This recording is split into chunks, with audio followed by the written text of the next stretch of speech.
सोने की कीमत इस समय पूरी दुनिया में रिकॉर्ड ऊंचाई पर है। सोमवार को एमसीएक्स पर सोना पहली बार 66,000 रुपये प्रति 10 ग्राम का आंकड़ा पार कर गया। अंतर्राष्ट्रीय बाजार में गोल्ड के प्राइसेस $2180 के ऊपर काम कर रहे हैं। सोने से जुड़ी दूसरी खबर यह है कि सॉवरेन गोल्ड बॉन्ड की बिक्री से सरकार को सोने की आयात पर होने वाले खर्च में 7 से 8% की कमी आई है। वित्त वर्ष 23-24 में आरबीआई ने $3.26 अरब मूल्य के गोल्ड बॉन्ड की बिक्री की। ये नवंबर 2015 के बाद सबसे ज्यादा बिक्री का आंकड़ा है। सर, किस तरह बॉन्ड ने मदद करी सरकार की?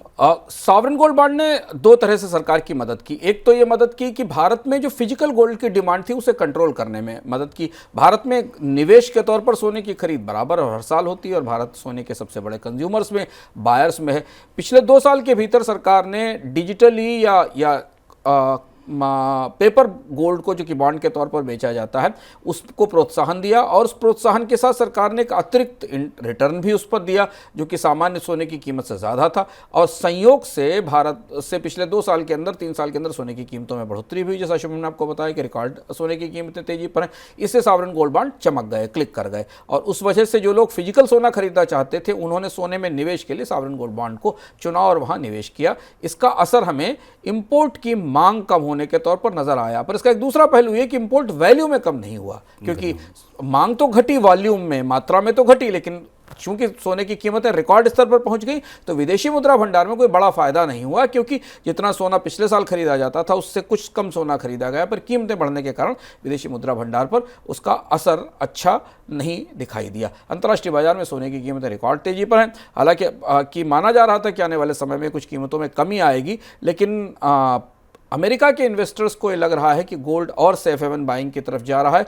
चूंकि यूरोप की अर्थव्यवस्थाएं मंदी की तरफ खिसक रही हैं, जर्मनी में मंदी है, ब्रिटेन में मंदी है, चाइना में मंदी है, इसलिए एक सेंटिमेंट है जो सोने के में खरीद को मजबूत कर रहा है और इसलिए हमने सोने की कीमतों में रिकॉर्ड तेजी देखी है।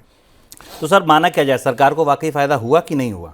सरकार को प्रत्यक्ष रूप से अगर आप देखें तो लोगों की फिजिकल सोने की खरीद की आदत को थोड़ा सा नियंत्रित करने में मदद मिली। हालांकि सॉवरेन गोल्ड बॉन्ड भारत में ज़्यादातर हाई नेटवर्थ इंडिविजुअल्स ने खरीदे, HNIs ने खरीदे, क्योंकि उनके लिए इसमें अच्छा बेहतर रिटर्न था और एक ऐसा रिटर्न था जिसने एफडी और को बीट किया और स्टॉक मार्केट के बराबर रिटर्न दिया, क्योंकि सोना बहुत तेजी से बढ़ा था।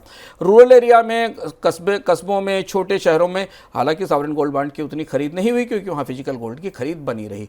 सरकार ने अपने लिए कर्ज जुटाने का एक नया जरिया खोल लिया। आंकड़े ये बता रहे हैं कि इससे करीब जो सॉवरेन गोल्ड बॉन्ड बेचे गए पिछले 2 बार में उससे सरकार ने करीब 4,000 करोड़ रुपए के आसपास का इशू प्राइस था और जिसकी वैल्यू 72,000 करोड़ रुपए के आसपास है। तो सरकार ने अपने लिए एक कर्ज का सॉवरेन गोल्ड बॉन्ड के जरिए संसाधन जुटाने का एक और जरिया जरूर निकाल लिया, जिसे उसे बैंकों से या अपने ट्रेजरी बिल्स पर कर्ज लेने पे की निर्भरता को कम करने में कुछ मदद मिली।